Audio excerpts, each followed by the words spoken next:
All right, welcome to the Straight Red Car. Today, Brett and I are going to have what do they call this, Brett, on Fan Nation? Was it a throwdown?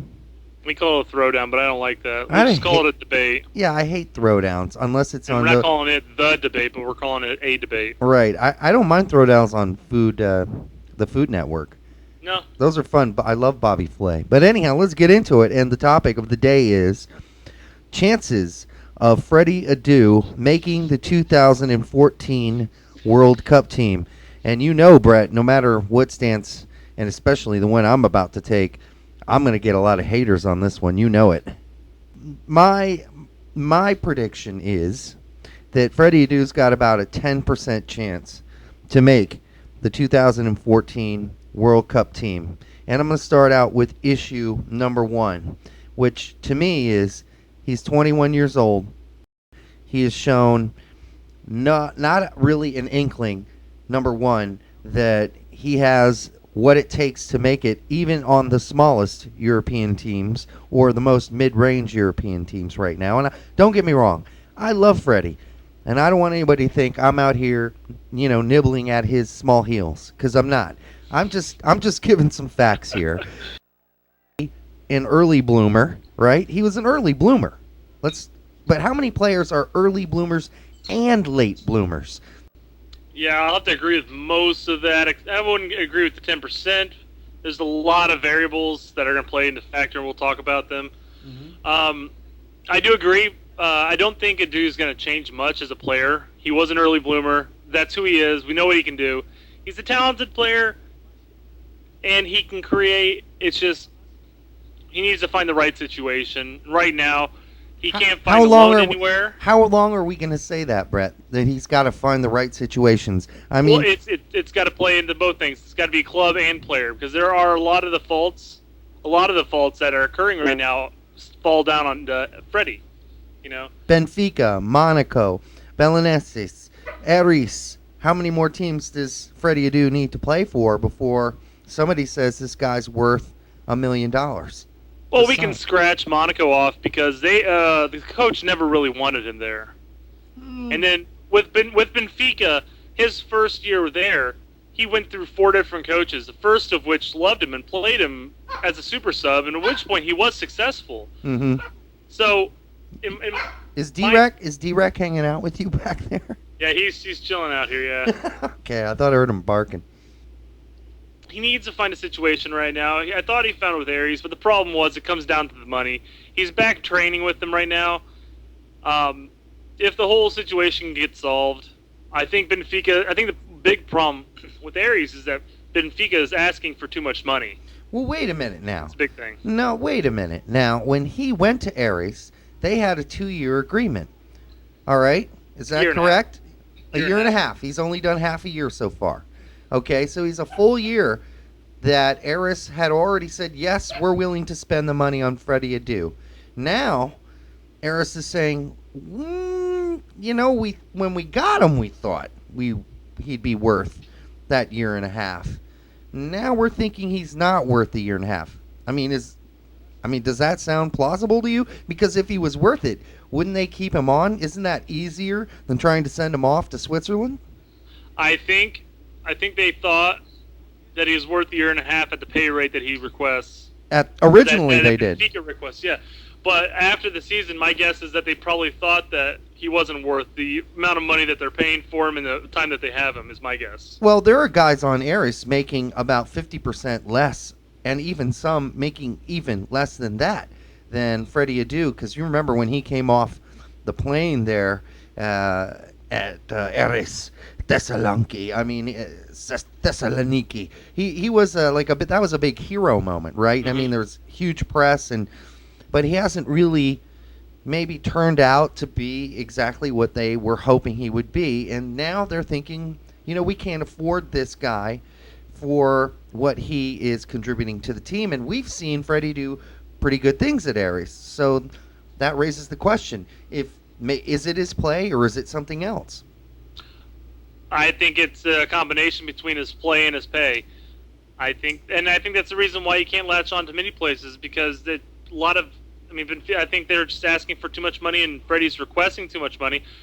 Now, I think if Freddie takes a pay cut, I think he'd find more situations. But I don't know if he can do that. I'm not really familiar with the contract situations, and I don't know that sort of thing. Well, L.A., there's been all this talk that the Galaxy want Freddie, but Freddie still wants $1 million. That's what he wants. That's what his agents want. They want $1 million. That's what Benfica wants, et cetera, et cetera, et cetera. He's not coming to L.A. because they're not going to make him a designated player. And if they do, I think they've misspent some monies because a lot of other teams are going out there. They're buying Henrys and Marquez's and Juan Pablo Angels, all these proven players, Freddie Ljungbergs. No, Freddie he's not in that ballpark yet. And yet, that's the kind of money we hear through the grapevine Freddie's asking for, or Benfica's asking for, or his agent's asking for. Well, Ljungberg is actually costing the Fire 1.3 mil. Mm-hmm. I don't think Adu is in the same ballpark as him. I mean, he's nowhere near that. When he came to the Fire, he has been a spark of energy, and the Fire have been playing much better with him on there. Absolutely. You think Freddie's going to do that for L.A.? I don't think so. Personally, I don't think LA needs another one. I don't think so either. They talk about wanting to spend the third designated player, but what do they need? What do they need to fill? They have one of the top teams. They have some of the best players on their roster. It's just it would boggle my mind, and I don't even know if they have the cap space for him, to tell you the truth. I know it's only like $350,000, but that's still cap space that you have to spend. That's right, and they got rid of a couple other players already. LA didn't. Yeah. It's probably still not even close to enough yet. So the question is, I gave him 10%. What are you giving him to make the 2014 team? Again, there's so many variables. I'm going to go ahead and say 40. I know that seems a little high compared to yours. Mm-hmm. The reason I'm giving him 40 is I'm giving him the benefit of the doubt that he might find his feet somewhere in the next 4 years. I know that anything can happen in 4 years. Right. There's a possibility that some of our players, some of our depth that we're playing with right now, Feilhaber, Bedoya, anybody else who plays out in the wing for us, Holden, Dempsey, Donovan. Well, I'm leaving off Dempsey and Donovan because they Holden, seem to be surefire starters, but in 4 years that could be different. Holden. I mentioned Holden, but Bedoya, Holden, Feilhaber, Dempsey, Donovan. There's 5 wingers for you right there. So he's anything can happen. Feilhaber has come up lame quite a bit as far as injury status goes. But the argument is whether or not Adu's even really a true winger. I agree with that too. People will question that and say that maybe he's a second striker because that's where he's been the most successful in his past. But in the past, he's also played most of the time. He's played against his own age. Mm-hmm. I mean. And then this is where I'm going to get flamed, but people will bring up the Spain match, the Argentina match in 2008. But you know what? He was coming off of some good sub minutes at Benfica at that point, mm-hmm. and he was on top of his game. Yep. But he's had roughly about 2 years off. Yep. And that takes a toll. That really does. And now, like I said, in 4 years, anything can happen. Things can change. He might find a club where he settles down and actually finds playing time, because if he can find consistent playing time, I think any coach would really play him because he has the talent. He just needs the games. Well, it depends how you playing it. It all depends on what coach we get next. If we keep Bob Bradley, we know what formation he plays. We know where he's going to place Adu. But if we get somebody else, who knows where they're going to try to place Adu? They might try him at second striker. At which point, second striker, our striker pool is pretty thin. It is thin, but then we've got some up-and-comers coming. We talk about who's the McInerney in Philadelphia. There are a lot of young kids that 4 years from now might make their way who aren't they weren't prodigies like Freddie was when he came out. We've got a young kid at Derby now. Connor Doyle. Doyle, yeah. I mean, there's all kinds of possibilities, and you're right. If there's one position Freddie can make the U.S. national team and that is striker, and as a sort of reserve striker, as you've mentioned, second striker. Other than that, it's hard to imagine, in my book, with as loaded a midfield as we have, and the fact that we don't play a center attacking midfielder ever, unless we're desperate, and even then, I wouldn't use Freddie over Michael Bradley or a lot of other players you could put there, Holden, for instance. So, to me, it's a 10% chance, and I'm going to stick with that because I just don't see. And we haven't even mentioned Torres, by the way, and other players that are playing regularly in some pretty decent leagues. You could argue the Mexican league is better by far and deeper than the Greek league. So if you're in Mexico, you're playing in a better league already. So I'm just saying, Freddie is not going anywhere right now. He went to Switzerland to try to impress. I believe somebody said he went to Randers as well, try to make something happen there. It's not happening for him. You know, people are not crawling over any dead bodies to sign Freddie Adu. I will be. I would like to see what happens when Benfica basically just folds on him and says, "You know what? The highest bidder can have him," and just basically drop him because they've got him. They're trying to not really extort him. That's a bad term for it, but they're loaning him out. I don't think they have any foreseeable use of him in the future. To give credit to the USSF, they've actually bent over backwards to get this kid on the field somewhere, playing somehow. I mean, in the U20s, he was obviously the best, but he played in 3 or 4 cycles at the U20s. And then people say that Bob Bradley hates the dude. He has something against the dude. Nah. In 2008, he played 9 times and scored a goal. So seriously, they give him the chance. He's just not capitalizing it on the club level. People argue that he needs to come back to MLS. If he wants to play in 2014, he might contemplate that if he can. Yeah. However, personally, I think he needs to buckle down and put his nose to the grinder in Europe and continue there. I don't think he needs to come back and rejuvenate his career. If he comes back, that's not rejuvenating your career.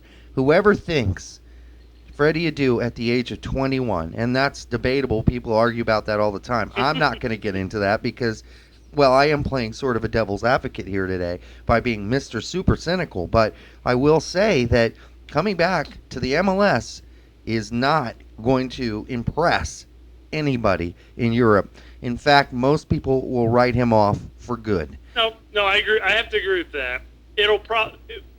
What it'll do is it could spark his career as far as the national team goes, and then where he takes that is where it's going to jump in. What do you mean? I mean, how can you spark your career going back to the MLS? How many MLS guys played in the last World Cup, Brett? Hey, that's not the point. That is the point. I'm saying in 2014, it's going to be the same thing, if not even worse. Well, I agree with that. Fewer MLS players. They're going to base it off of talent. If a dude finally gets playing time and gets game fit, he can beat out a decent portion of people. The problem is he's going to hurt his European career by going back to MLS. He's not going to be the next Donovan who will go back and then come back and then go back and come back and then have the opportunity to go back even though he signed a 4-year contract. Right. Well, I don't think anybody ever denied that Donovan not only had some talent, but he was fast as hell. And that's something that And by the way, Donovan's incredibly improved his whole defense as a winger. Now you're just not. Nobody is out there saying, well, I'm sure there are. Actually, I take that back. There probably are some people out there saying that Freddie Adu's defense is so much better than it used to be. There are some. There are. And listen, I like the kid. I just want to make sure people know I like Freddie Adu, and I do wish him the best. And I hope that 10% turns to 50%, 60%, 80%. But right now, based on all the information that I have, this is the only sensible and rational conclusion I can come to. We'll be able to have a better idea of where he's going, what his odds are a year, maybe 2 years down the road. When he's playing in Vietnam. Yes. Then we'll knock that down to 0.99%. So closing out, I said 10%. That was the devil's advocate 10% super cynical approach. Although I don't know that it's an irrational argument.